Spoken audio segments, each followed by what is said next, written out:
TikTokda videoları kəşfətə salmağın üst qaydasını öyrədirəm. Part 1. Videoyu keçmədən öncə videonu bəyənməyi, kanala abunə olub fikirlərini rəydə yazmağı unutma. Etdinsə başlayaq. Qayda 1. TikTokda videoları hər gün və hər gün eyni saatda paylaşın. Yəni videonun bir dənəsini səhər saat 10-da, bir dənəsini 5-də, digərini o birisi gün saat 9-da paylaşmayın. Belə olduqda TikTok zaten sizin videolarınızı kəşfətə salmır və sizin o boyda əziyyətiniz havaya gedir. Qayda 2. Videonun ilk 3 saniyəsi çox önəmlidir. Ona görə də videoya başlayarkən hansı mövzuda danışırsınızsa, o mövzuda ən çox bilinən cümlə ilə qurun. Marketinqlə bağlı bir video hazırlayacaqsa, ora alverdə falan şeylər, bu cür bir cümlələr qura bilərsiniz. Onunla başlayın ki, bu mövzu ilə əlaqəsi olan insanlar sizin videonuza dayansın və videonuza daha çox baxış, daha çox reaksiya gəlsin. İndi isə keçirik qayda 3-ə.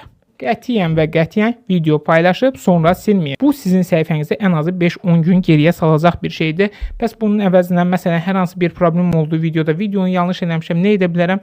Videonu arşivləyə bilərsiniz. Hərçənd bu da alqoritma tərəfindən çox da yaxşı qarşılanmır, amma qətiyyən və qətiyyən videonu paylaşdıqdan sonra silməyin. Bu və daha çoxu üçün elə indidən videomuzu bəyənməyi, kanala abunə olmağı, fikirlərinizi rəydə yazmağı unutmayın.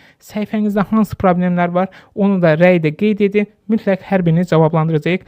Marketing Lab olaraq hər zaman xidmətinizdəyik. Hələlik.